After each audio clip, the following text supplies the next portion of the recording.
Bienvenue sur Clapotis et bienvenue dans ce nouvel épisode consacré à l'œuvre intégrale au programme dans l'objet d'étude sur le roman, à savoir La peau de chagrin d'Honoré de Balzac. Alors aujourd'hui dans cet épisode, nous allons nous intéresser aux personnages féminins qui constituent la trame finalement des personnages secondaires de notre roman. Ces personnages secondaires féminins, on va voir que nous allons en sélectionner deux que tout oppose, Pauline et la fameuse Fédora. Alors on va s'intéresser dans un premier temps à Pauline qui est bien sûr l'héroïne, on pourrait dire féminine du roman. Alors, Raphaël rencontre tout d'abord cette jeune fille qui d'ailleurs n'apparaît pas ailleurs dans la comédie humaine. Il la rencontre à Paris et très rapidement, son portrait laisse dégager l'idée qu'elle incarne l'amour pur, désintéressé, sincère et fidèle. Lorsqu'elle rencontre Raphaël, elle n'a que 14 ans, elle est très belle. C'est la fille d'un baron d'Empire qui a disparu en Russie et sa mère tient une pension où loge le jeune Raphaël. Alors Pauline est présentée par Balzac comme une jeune fille simple, généreuse, pleine de vie et bien sûr très tôt, elle tombe amoureuse de Raphaël qui a pour rôle auprès d'elle, de précepteur. Alors Raphaël la reconnaît, comme une jeune fille, marquée par une certaine grâce, par ses qualités, d'âme, mais de son côté, il ne la voit que comme une, petite sœur. Il ne voit pas, l'expression, d'un amour réciproque dans un premier temps. Lorsqu'il se débat avec, son manque d'argent, il ne faut pas oublier que c'est Pauline qui, la première, va multiplier toutes les stratégies pour lui venir en aide, et tout cela en secret.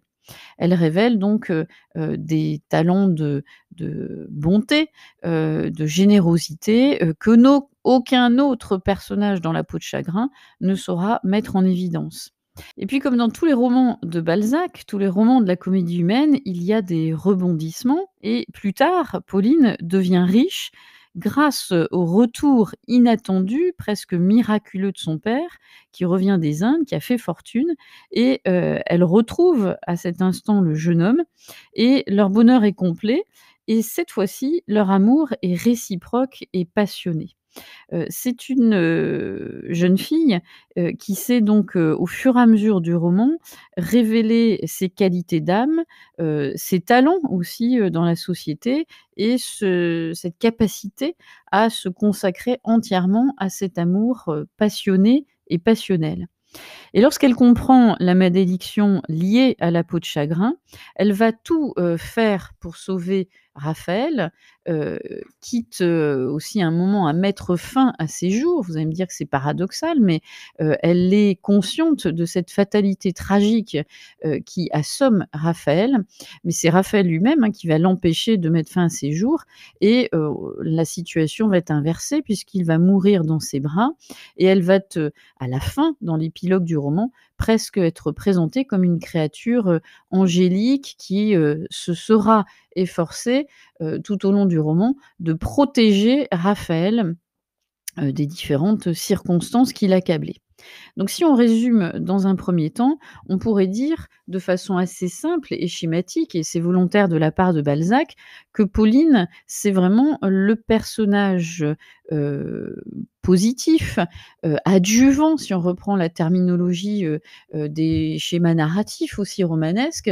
C'est, le personnage qui est toujours là pour le héros et prête à, tout faire, pour le sauver. Donc elle est, et le lecteur n'a aucun doute tout au long de l'histoire, quant à ses ambitions positives pour, notre Raphaël. Alors c'est voulu de la part de Balzac, puisque justement il va inventer l'opposé, presque l'antithèse de Pauline au travers du personnage de Fédora. Si Pauline est présentée comme la jeune fille au grand cœur, Fédora est plutôt présentée dans le roman comme la femme sans cœur. Elle aussi n'apparaît pas, ailleurs dans la comédie humaine, hein, elle n'est présente que dans La peau de chagrin comme Pauline, et d'emblée, le contraste est saisissant entre les 2 personnages. Elle, c'est une comtesse, très riche, d'origine russe, ce qui apporte, cette petite touche de singularité, dans le roman de Balzac. C'est la femme qui est à la mode, comme la désigne, pardon, Rastignac. Elle est présentée comme un excellent parti et au début du roman, hein, elle est présentée vraiment comme l'idole de la meilleure société parisienne. On pourrait dire aussi, si on résume le portrait que dresse Balzac d'elle, que, elle incarne une beauté, sophistiquée, complètement, à l'opposé de Pauline qui est plutôt elle incarne une beauté naturelle, elle est sophistiquée et pour autant, Raphaël est attiré dans un premier temps par elle, hein. Pauline, incarne, l'amour, fraternel.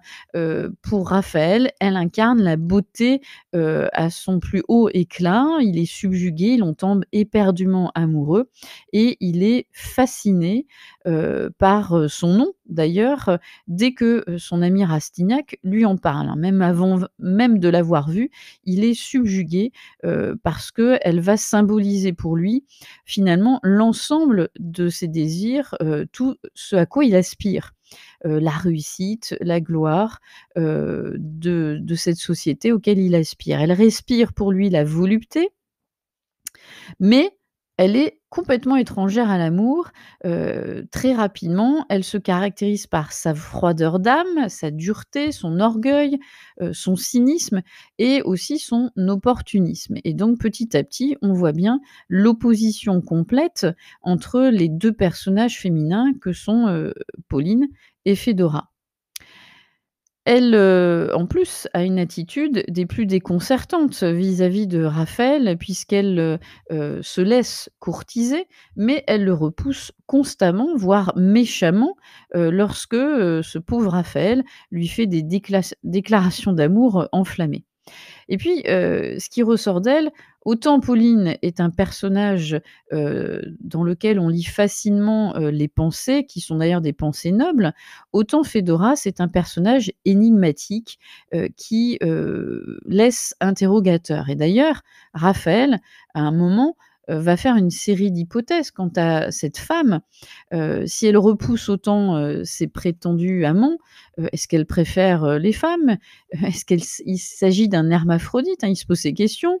Est-ce qu'elle les repousse au dernier instant parce que son corps présente une déformation, qui risquerait de l'avilir? Et puis, autre question à un moment que se pose Raphaël, que penser de cette voix masculine surprise alors qu'elle chante dans l'intimité de sa chambre? Donc toute une série de questions, qui laissent planer le doute, le mystère, à la différence de Pauline qui, encore une fois, a des ambitions, clairement affichées. Et puis, la chute du roman, ce qu'on peut rappeler aussi l'épilogue, en fait, apporte une réponse très réaliste, ou du moins c'est Balzac qui apporte une réponse réaliste à toutes ces questions que son personnage se pose. Et finalement, Fédora n'est pas une énigme en tant que telle. Elle va plutôt, aux yeux de Balzac, incarner en fait tous les travers de cette société, parisienne qui est avant tout menée par, le goût du paraître, le goût du superficiel et aussi son immense hypocrisie. On comprend bien que Fédora est aussi un personnage prétexte pour Balzac, pour mener à bien sa fameuse satire de la société, hein. N'oubliez pas, le terme générique, complet, c'est la comédie humaine. Elle fait partie de ces personnages qui montrent effectivement que la société est un spectacle, n'est que de l'artifice et Fédora en fait partie et c'est la raison pour laquelle son portrait, très peu flatteur, à contrepoint, permet de mettre en évidence, au contraire donc, le portrait de Pauline qui est marqué par sa simplicité, mais au sens noble du terme, c'est-à-dire son honnêteté, sa générosité. Et Fédora donc est représenté comme, un personnage aussi néfaste. D'ailleurs, Rastignac avertira à plusieurs reprises Raphaël en, parlant d'elle comme, quelqu'un qui n'aspire pas au bonheur, qui n'a aucune notion de bien-être et Rastignac dira une chose intéressante en s'adressant à Raphaël: «Chez elle, le sentiment est un rôle». Et donc tout ça pour dire qu'effectivement, elle n'est que comédie, fausseté, hypocrisie.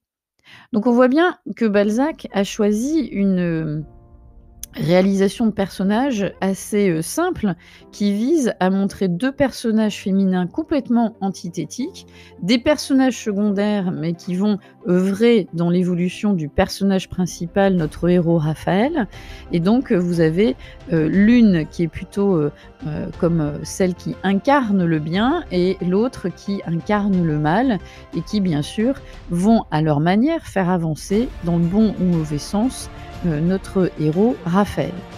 Voilà, ce sont des personnages qui bien sûr pourront être évoqués au gré de vos écrits, en dissertation, hein, pour bien montrer que, les personnages secondaires sont aussi un moteur, de la narration, un moteur du récit et laissent guider petit à petit le lecteur vers, l'issue fatale, de Raphaël.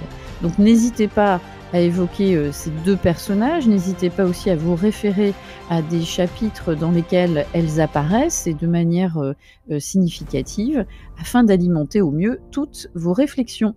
Je vous dis donc, à très bientôt, d'ici là pour de nouveaux épisodes consacrés à la peau de chagrin de Balzac. Je vous dis donc à très vite sur Clapotis.